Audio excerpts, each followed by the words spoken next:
In an empire of lies, a prayer becomes a death sentence.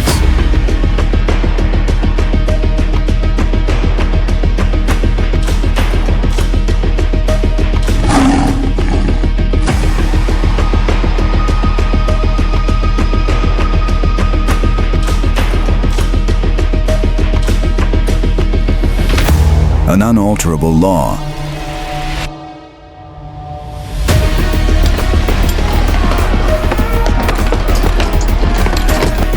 Meets an unstoppable power.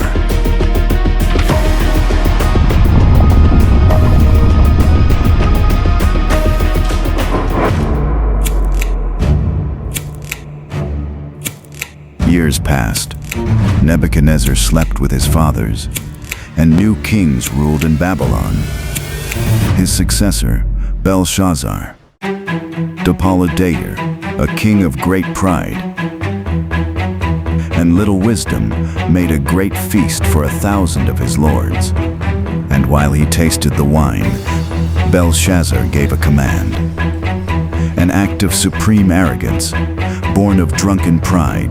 Bring the golden and silver vessels that my grandfather, Nebuchadnezzar, took out of the temple in Jerusalem, that I and my lords, my wives, and my concubines may drink from them.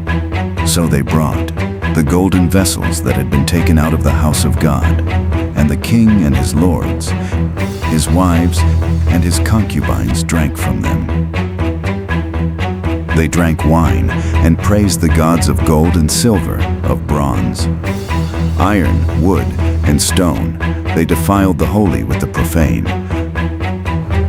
Immediately, in the same hour, the fingers of a human hand appeared and wrote on the plaster of the wall of the king's palace opposite the lampstand.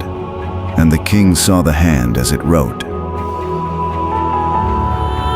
Then the king's color changed, and his thoughts alarmed him. His limbs gave way, and his knees knocked together.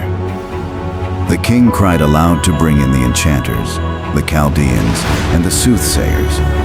But all the king's wise men could not read the writing or make known to the king the interpretation. Then the queen, because of the words of the king and his lords, came into the banquet hall, and the queen said, O king, live forever. Let not your thoughts alarm you or your color change. There is a man in your kingdom in whom is the spirit of the holy gods.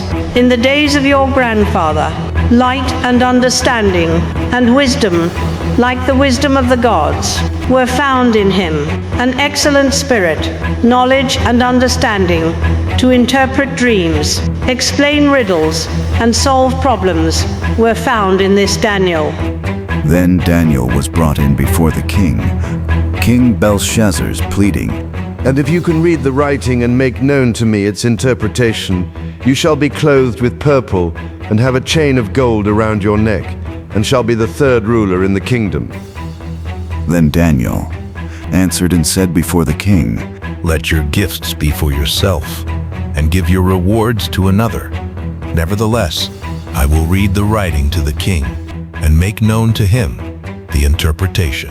You have lifted up yourself against the Lord of heaven, and the vessels of his house have been brought in before you, and you have praised the gods of silver and gold, but the God in whose hand is your breath, and whose are all your ways, you have not honored. Then, from his presence, the hand was sent, and this is the writing that was inscribed: Mene, Tekel, and Upharsin. This is the interpretation of the matter.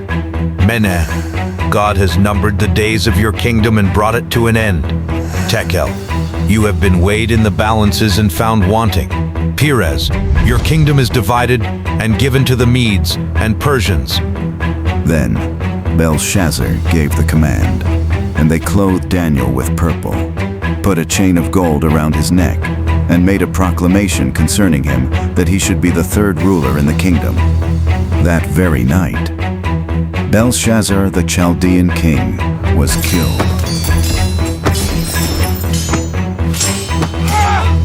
Darius, the Mede received the kingdom. A new chapter had begun. Darius, the Mede, organized his new kingdom, setting over it 120 satraps, and over them 3 presidents, of whom Daniel was one. But Daniel soon distinguished himself above all others, because an excellent spirit was in him. Then, the other presidents, satraps, sought to find a ground for complaint against Daniel, but they could find no fault, for he was faithful. These men said, "We shall not find any ground for complaint against this Daniel unless we find it in connection with the law of his God." They flattered the king, proposing a royal statute that whoever makes petition to any god or man for 30 days, except to you, O king, shall be cast into the den of lions. The king, pleased by their show of loyalty, signed the document. When Daniel knew that the document had been signed, he went to his house, where he had windows in his upper chamber open toward Jerusalem. He got down on his knees 3 times a day and prayed and gave thanks before his God as he had done previously. Then these men came by agreement and found Daniel making petition and plea before his God. Their trap was sprung. The king, when he heard these words, was deeply distressed and set his mind to deliver Daniel, but they pressed him, saying, "Know, O king, that it is a law of the Medes and Persians that no injunction or ordinance that the king establishes can be changed."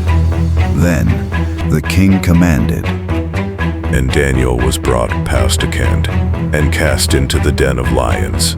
May your God, whom you serve continually, deliver you. and a stone was brought and laid on the mouth of the den, and the king sealed it with his own signet and with the signet of his lords, that nothing might be changed concerning Daniel.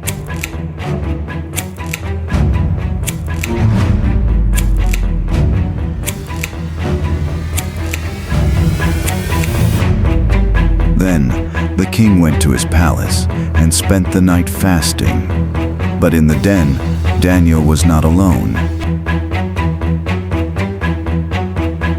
At break of day, the king arose and went in haste to the den of lions. As he came near, he cried out in a tone of anguish, O king, live forever. My God sent his angel and shut the lions' mouths, and they have not harmed me, because I was found blameless before him, and also before you, O king. I have done no harm. Then the king was exceedingly glad, and Daniel was taken up out of the den. No kind of harm was found on him, because he had trusted in his God. And the king commanded, and those men who had maliciously accused Daniel were brought and cast into the den of lions, and before they reached the bottom of the den, the lions overpowered them and broke all their bones in pieces.